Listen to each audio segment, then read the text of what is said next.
Hey friends, it is MacKenzie again here from the Northwest Youth Department, here to wish you a happy Easter, and we're gonna go ahead and do our junior church lesson. So that said, I just want to say happy Easter.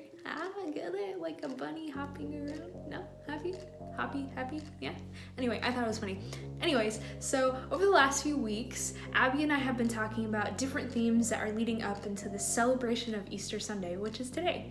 So we've covered a bunch of different things, all from like sacrifice to Palm Sunday to Good Friday, and now we get to talk about Easter Sunday. So Easter Sunday is a day each year where we highlight Jesus coming back to life, him being alive. And this isn't just like him being alive, it's the fact that Jesus was dead and now he is alive. And that's something to be so happy about, to celebrate today. So that's exactly what we're gonna do. So as a way to like kind of celebrate, we're gonna look back at this story as Jesus passed away and then came back to life, as a way to kind of prepare us and prepare our hearts to have joy and thanksgiving for all of the things Jesus did today as we celebrate. So if you have your Bibles, please turn with me to Luke chapter 24, verse 6 through 7. And again, that is Luke chapter 24, verse 6 through 7. Let's read this together.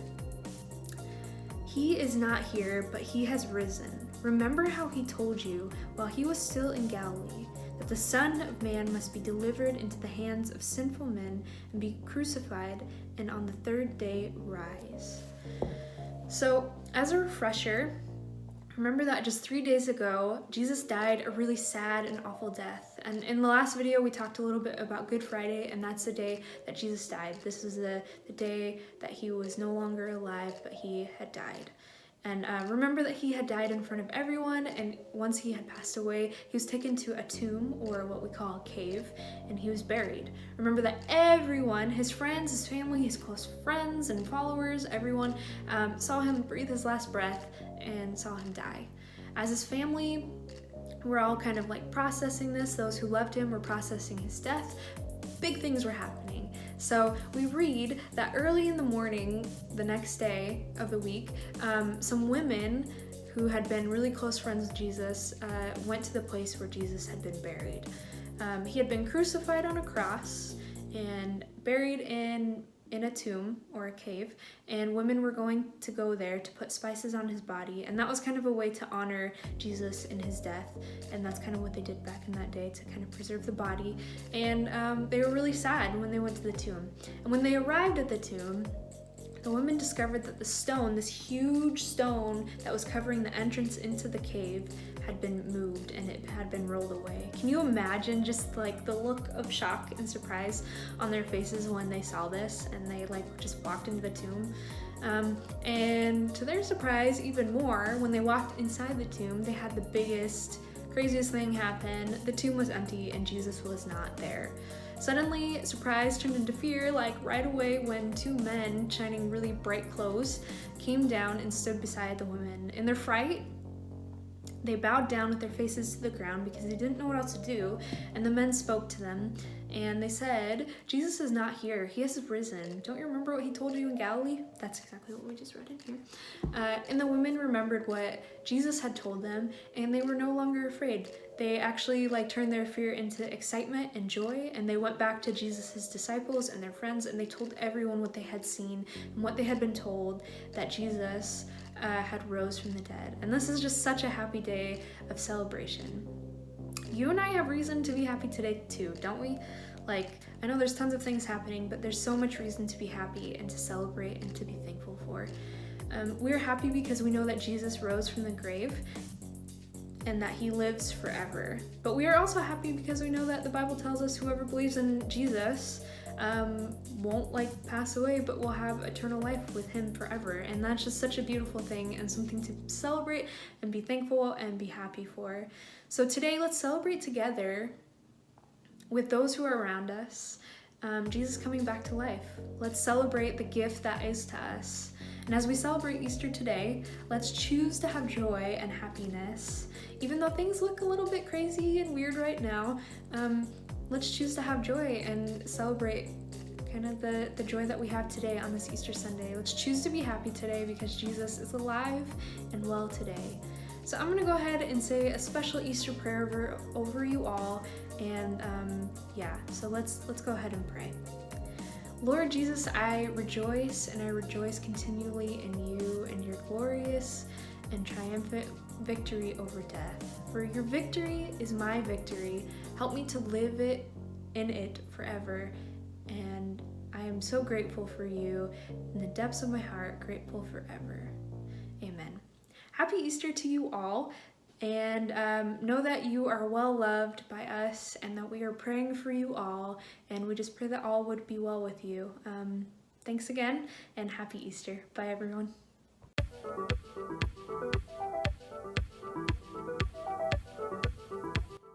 Happy Easter, everybody. I'm so glad you guys came back today. He is risen. He's risen indeed! All right, so I have an exciting new craft for you guys today. It's called a resurrection garden. As you guys learned in MacKenzie's lesson, Jesus obviously came out of the tomb and he was alive. And this is just going to be like a little reminder for us that the tomb is empty and that he came back to life. So some supplies that we need today are a terracotta plate and a little terracotta pot. I just have a little small one so it fits. We're going to be ending up, that's going to be our tomb. And then some dirt or soil. I got pebbles and rocks. I got some twigs and twine, and then some pretty nature things. I got some pine tree things and some pretty little cherry blossoms. You can't see from that way, but there we go. You pretty. So the first thing that we're gonna do is, also, if you don't have the luxury of going to the store and getting a terracotta pot, a paper plate and a paper cup work just fine. Or if your mom or your dad are really kind, they could probably let you use like a real plate and a real cup. But it's not a big deal with what you use. So this I got, it's soil. So it's from a bag, but you can use dirt from your backyard. All of this stuff, hopefully you guys can find in your backyard. Don't want you guys to have to go too far. So what we're gonna do first is that we're gonna lay down a little bit of our foundation for our garden before we start doing more stuff. And we're gonna lay our tomb right there. And then that empty part, we're gonna fill a little bit up with some dirt. And this is a little bit of a messy craft, so ask your parents before you start doing this. Make sure that they're okay with you bringing dirt inside. And if they're not, you can totally do this outside.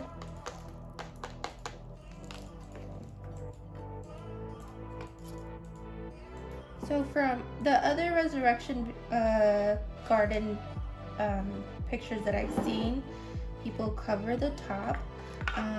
So I'm gonna try to do that, but if it doesn't work, it doesn't work, and that's totally fine.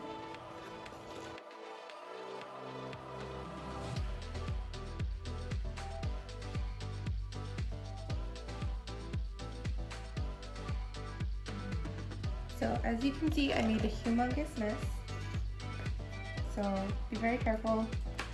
If you're gonna do this inside, you should probably put down like some newspaper or something, that way you can throw it away. So one of the cool things about this resurrection garden that we'll notice that it actually is a resurrection garden is a little cross. You can make 1 or 3, but I'm just gonna stick with 1, and I'm gonna show you how to make it. It's actually kind of tricky, but once you get it on to where you need it, it's pretty easy. So I have a whole bunch of twigs that I found from outside, and I think I'm gonna choose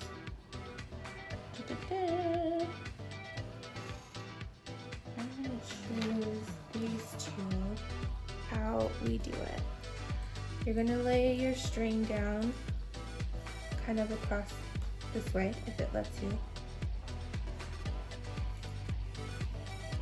And you don't need it to be in the center, just want to be it kind of over here because we're going to tie a knot in a little bit. And then put this one on top, and it's going to go diagonally like that.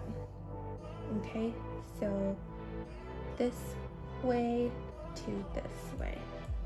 Hopefully you can see it. If not, let's try.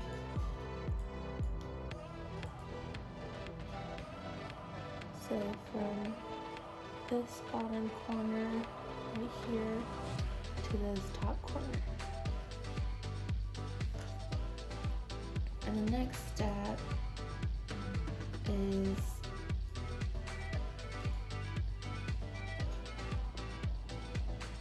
to just kind of tie it around this way and all ways across.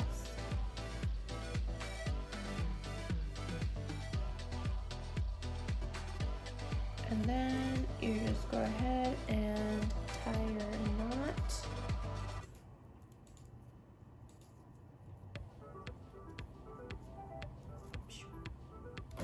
Oops, just like that. And there is your cross. I'm gonna just stick it in there. If you use soil, soil is kind of fluffy, so it's kind of hard for it to stay in there. So make sure it just sticks in there. And then from these rocks that I picked, I'm gonna pick the one that is probably the biggest, or the one that fits this way more. This is gonna symbolize the stone that was covering the tomb. So I'm just gonna stick this one right here. That we can kind of see it's still empty. So some things that I have some pebbles. That was probably really loud, I'm so sorry. And the pebbles are just kind of for decoration. You don't really need them if you can't find any. You can just substitute them with whatever you want to. So I'm just gonna stick these around. It's kind of like decorating a cake. You can do it however you want.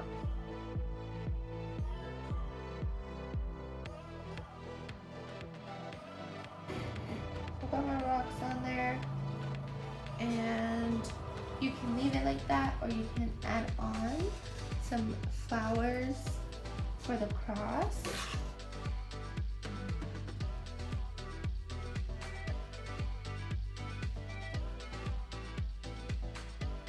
Okay, and there you have it. It's my little resurrection garden. See?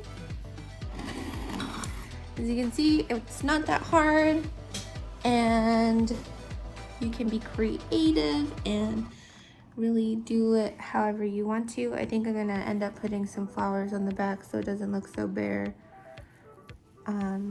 But yeah, so happy Easter. Hope you guys get lots of candy and enjoy time with your family. We will see you next week.